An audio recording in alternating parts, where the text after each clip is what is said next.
Hey guys, today I'm going to be talking about the omega system.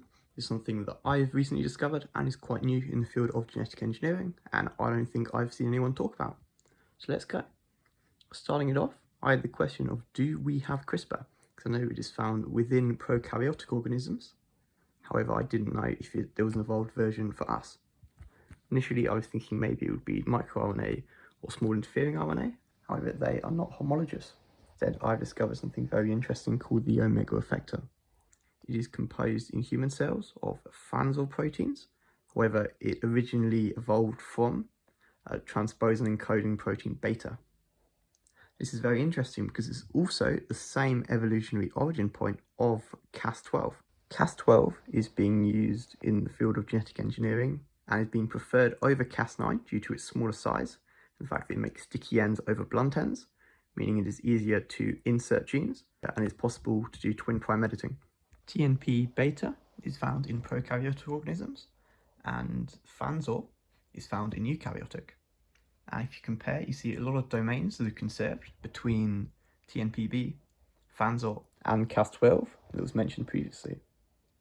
So if you're able to see, there are certain domains such as the RUVC domain, which stands for the CRISPR-Cas12-like domain. It is found amongst all of the different omega effectors and Cas12 itself.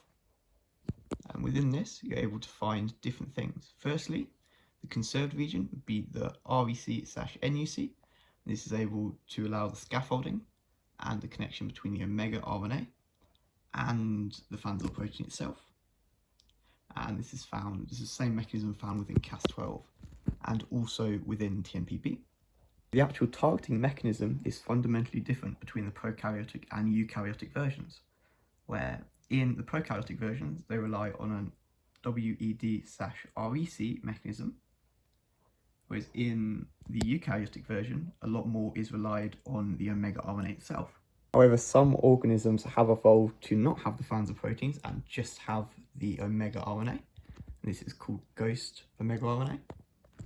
And what's fascinating is researchers have used this ghost omega RNA and be able to implement it with existing Fanzor proteins to create a much more optimized system, which has improved targeting, less off-target effects, and a higher efficiency of causing indels. How did the omega system get to us? Well, it turns out it was actually from horizontal gene transfer. It's believed that a symbiote or a virus is able to transfer the same section containing the TNPB over from these prokaryotic to these eukaryotic organisms. We can see this because we're able to see the highly conserved regions amongst all these different species, as well as a high abundance of the TNPB within eukaryotic viruses, as well as prokaryotic viruses, as well as it being really prevalent in fungi. However, there is still a lot of mystery surrounding these, especially the Fanzor system itself, whereas the true mechanisms, the true understanding of it is not known.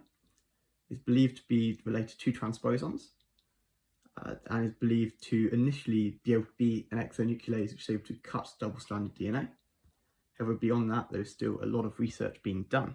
Now, I think the most interesting part of this is the application for genetic engineering, which is what the main focus has been on.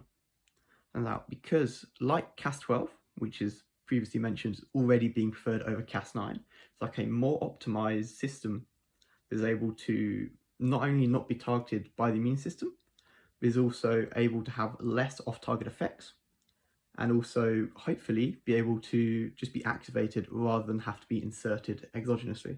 So yeah, I hope you've enjoyed. I hope you've learned something new. If you have any comments, please feel free, and have a good rest of your day.